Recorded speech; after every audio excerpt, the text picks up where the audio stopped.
पिंजऱ्यातले पक्षी आणि रानातले पक्षी याच्यामध्ये फरक असतो.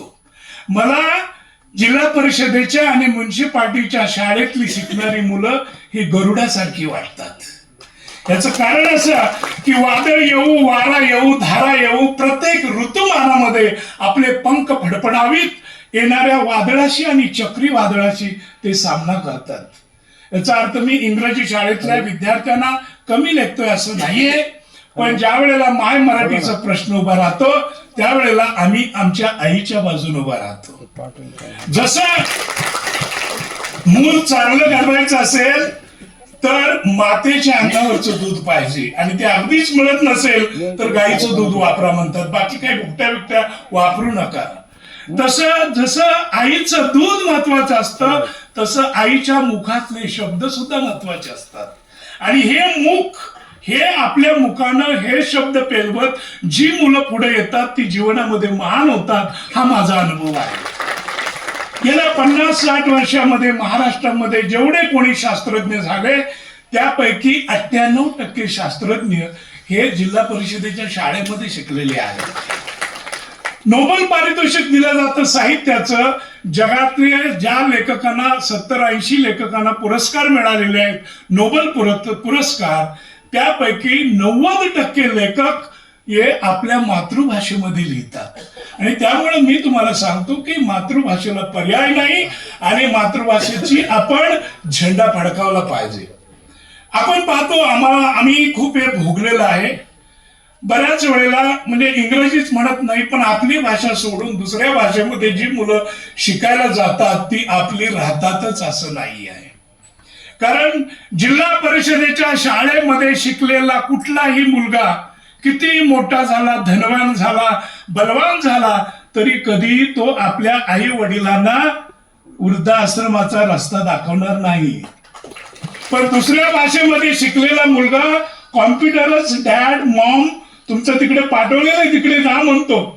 आता अमेरिकेला ज्यांची मुलं आहेत जी उत्तम इंग्रजी शाळेमध्ये शिकली त्यांना कौतुकानं भेटायला 3 महिन्याची रजा काढून म्हणजे सवड काढून म्हातारे आई बाबा जे 3 महिन्यासाठी अमेरिकेला जातात ते लगेच गेल्यावर 8-10 दिवसात परतीचं तिकीट मागतात आणि 3 आठवड्याच्या आत परत येतात.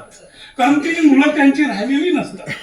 त्या जिल्हा परिषदेच्या शाळेतलं पोरगा असलं पाहुणे पै आले तर ते पोपट्यासारखं बोलत नसतं, तिथं सर्वांची चर्चा करतं. दुसऱ्या भाषेमध्ये आंग्ल फ्रेंच भाषेमध्ये शिकणार ते कॉम्प्युटरवर जातं आणि रील बघत बसतं. आणि त्यामुळे स्वतःच्या जीवनाला संस्काराचा आकार द्यायचा झाला तर आपली मुलं ही आपल्या शाळेमध्ये आपल्या भाषेमध्ये शिकली पाहिजेत आणि मराठी भाषेचं संरक्षण आपण केलं पाहिजे.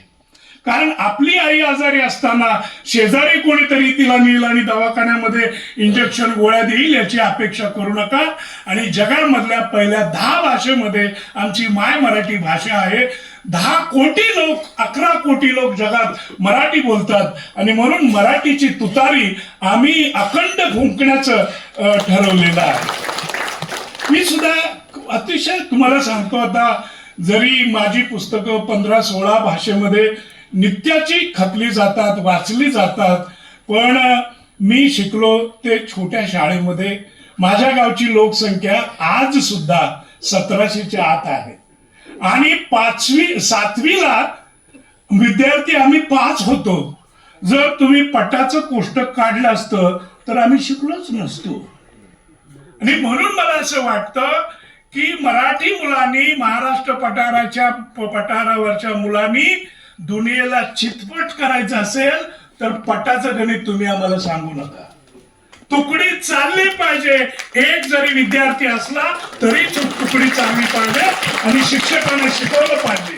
2 विद्यार्थी असले तरी शिकवलं पाहिजे. याचं कारण असं, उद्या काय सांगावं, त्या 2 विद्यार्थ्यापैकी मराठी शिकून कोण तुकाराम होईल, कोण ज्ञानेश्वर होईल. आणि त्यामुळं त्याचा रस्ता आपण रोखता उपयोगाचं नाही. म्हणून मराठी भाषेची झांज दिवसेंदिवस आपण वाजवली पाहिजे. बऱ्याच दिवसांनी मी नगरला आलो. 20-25 वर्षापूर्वी नगर म्हणजे काय, दुटांगी धोतर आणि कोचकुनीची अशी तिरकी टोपी. आता इथं फक्त 5 टोप्या राहिलेल्या आहेत. मला असं वाटलं होतं की एवढ्या मोठ्या सभागृहात मला आज धोत्राचं दर्शन घडणारच नाही, पण एक वारकरी संप्रदायाचे आमचे मित्र दुटांगी धोतर दिसून आले. जग बदलत आहे आणि हे बदलणारे जग